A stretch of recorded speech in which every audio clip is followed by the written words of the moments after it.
of our communities to come together to fight this threat. Now I'd like to introduce you to Supervisory Special Agent Heather Armstrong, who's going to discuss our Victim Specialist Program. Thank you for coming.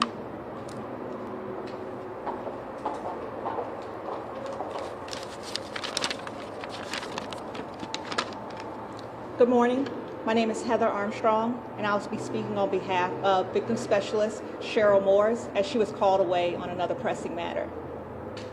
Hate crimes strike at the heart of one's identity. They strike at a victim's sense of self and belonging. FBI victim specialists stand ready to assist and identify victims of federal crimes. The FBI victim specialists in Houston are part of the multilingual nationwide FBI Victim Services Division staff that are located in all 56 offices and headquarters. That Houston team that serves and assists identified federal crime victims throughout the entire Houston area of responsibility.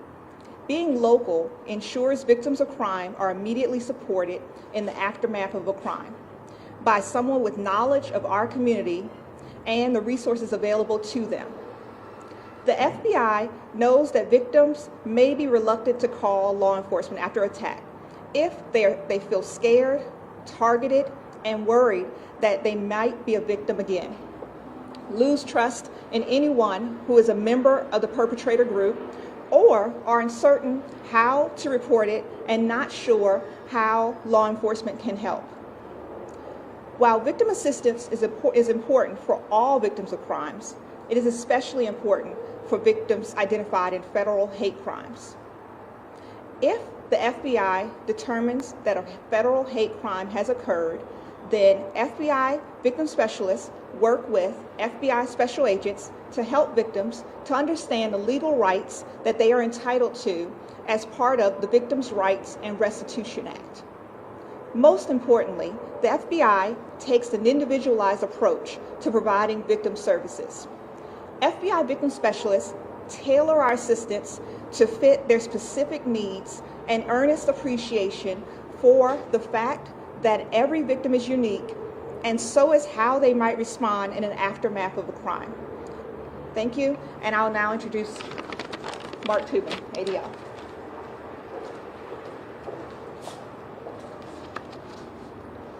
Good morning. I'm Mark Tobin, Regional Director of ADL Southwest Region, which includes Jasper, Texas. We're grateful for the close partnership on issues of hate crimes and extremism, which ADL and the Southwest Region enjoy with the FBI, and appreciate the invitation to speak here this morning. 12 years ago today, the United States Congress set our nation on a new course of responding to hate crimes when it passed the Matthew Shepard and James Byrd Jr. Hate Crimes Prevention Act. ADL, a 108-year-old anti-hate organization dedicated to stopping the defamation of the Jewish people and to securing justice and fair treatment to all, has been on the forefront of the drafting and adoption of hate crime laws, having written the legislation, the model legislation that served as the model for the federal law. We know three important characteristics of hate crime laws. Hate crime laws help protect individuals, families, and communities from the criminal intentions of the intolerant, the bigoted, and the racist. The training required to enforce hate crime laws enable law enforcement officers to become better at their jobs. And reporting of hate crimes help law enforcement effectively allocate their resources. If not adequately reported, however, hate crimes cannot be addressed.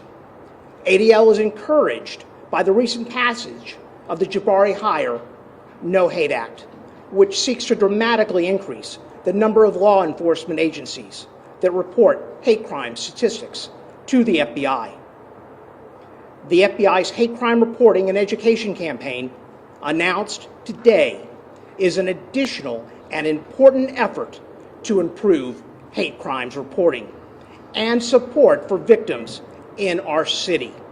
We applaud the FBI's initiative and look forward to continuing our mutual work of combating hate and intolerance. Lastly, to report a hate incident or hate crime to ADL, please visit adl.org/report incident. For training on how to recognize hate crimes and report them, please email us at southwest@adl.org. Thank you, and thank you to the FBI. Our speakers will now welcome your questions. Please state your name and your media outlet before you ask your question. Brenda Chen with NTD Television. My question is hateful speech is considered as a hate crime? Thank you for your question. It is a question that we often receive. As our acting special agent in charge started his speech, hate speech in and of itself is not a federal crime. It is an incident in which to become a federal crime, you have to be coupled with a substantive crime. Typically, what you see is a crime such as an assault, such as arson, a crime with the added hate speech, which concludes into a federal violation that we can pursue. Thank you for your question. So what's the federal punishment for people who committed the hateful crime, hate crime? Thank you for asking. As you know, one of our closest partners is the United States Attorney's Office, and they are the prosecutors and the attorneys who take these cases to court. We, as FBI agents, are in charge of investigating and putting a complex case together. Once the facts are together, we bring it to the U.S. Attorney's Office. Often the sentencing is based on the initial substantive crime that was committed. So whether that crime is an arson, whether that crime is an assault, that is what is going to impact, along with the criminal history of the subject, that will impact its final sentencing. So to answer your question, sentencing varies largely based on the underlying crime that was initially committed by the subject. Thank you for your question. En español pudiera responder. Vamos a intentar. Ok, perfecto. Gracias. Sería más que nada para ayudar a la comunidad hispana. Yo le preguntaría primero, antes que nada, ¿qué es un crimen de odio? Y la otra pregunta también dentro de este tema es, ¿cuáles son los diferentes tipos de este tipo de crimen? Sí, gracias. La definición de un crimen de odio simplemente es un crimen que realmente pasa, y este crimen con una parte que significa como unas palabras que son utilizadas. Cuando agregadas con el crimen, esto sí se significa un hate crime. Reference to case, are we seeing a rise in hate crime, or are we seeing a rise in reporting?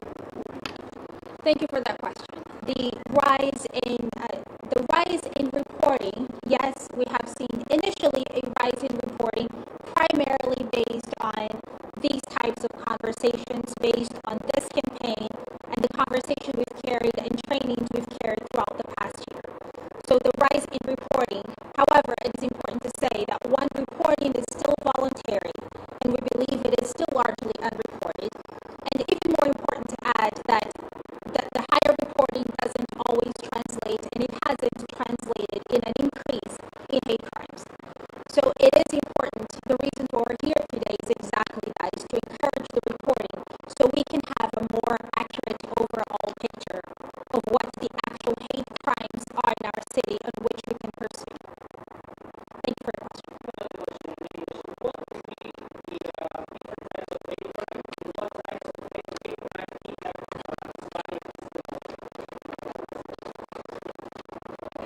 Thank you for asking that question. I think different types of hate crimes, so as we discussed earlier, a substantive crime must occur. Those crimes typically are in the form of assault, they are in the form of arson,